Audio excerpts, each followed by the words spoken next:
Well, I have a sort of suggestion, and that is this, that before we decide either to save the planet or to destroy it, we pause for a moment of silence. I mean real silence, in which we stop thinking and experience reality as reality is. If I think all the time, I have nothing to think about except thoughts. And so I'm never in touch with the real world. Now, what is the real world? Some people have the theory that the real world is material or physical. I say it's made of kind of a stuff. Other people have the theory that the real world is spiritual or mental. But I want you to point out that both those theories of the world are concepts.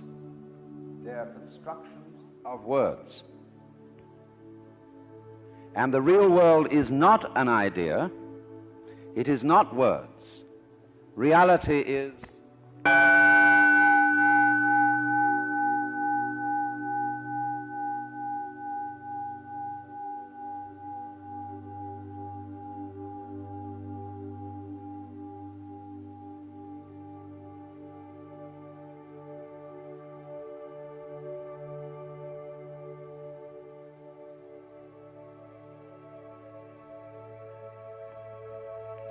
You will find, therefore, that if you get with reality, all sorts of illusions disappear. And I will mention several illusions that have not this kind of existence.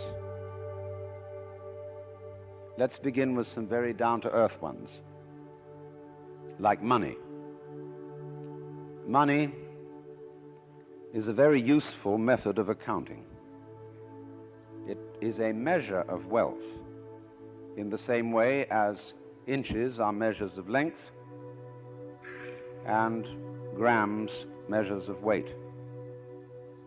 You cannot eat money. You could have a fantastic quantity of dollar bills and stock certificates on a desert island, and they would be useless to you. What you would need would be food and animals and companions. Money simply represents wealth in rather the same way that the menu represents the dinner. Only we are psychologically perverted in such a way that some of us would rather have money than real wealth. But you know, you cannot drive in 5 cars at once, even though they be Cadillacs. You cannot live simultaneously in 6 houses or eat 12 roasts of beef at one meal. There is a limit to what one can consume. So that's one of the sort of confusions I'm talking about. Another is that we confuse ourselves with our idea of ourselves. That is to say, with a conception of myself which is called the personality or ego. That is what we have been told we are. And it's an extremely crude and limited conception of oneself, of the actual, unique living organism. And we get unhappy because we're thinking of ourselves in this way, because we think, well, gee, I'm going to die. Then another thing that bothers us is time. Most people nowadays say, I have no time. Of course you don't. Because you are not aware of the present. You know, the present is represented on your watch by a hairline that is as thin as possible, as is consistent with visibility. And so everybody thinks the present is instead of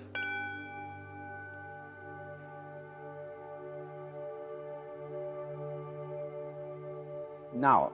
The present is the only real time.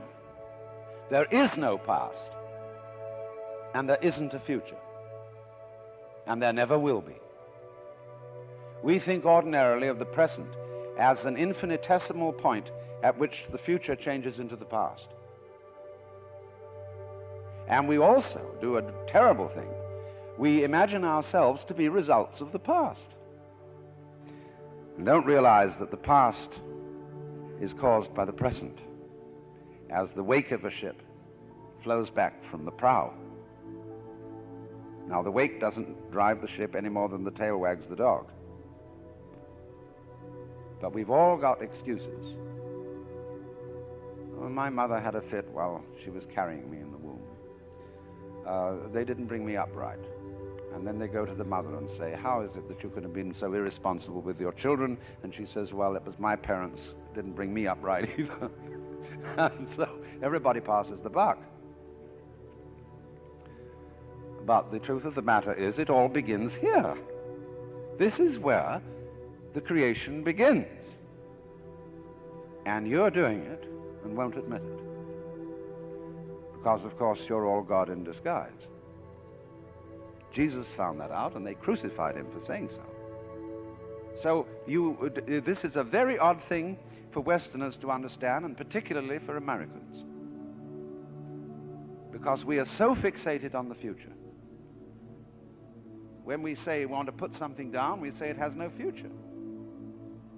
Well, do you? Much better to have a present. Because if you don't, it's useless to make plans. Because when they work out, you won't be there to enjoy them. You'll be thinking of something else. So we realize that we are living out of now and throwing the past behind us.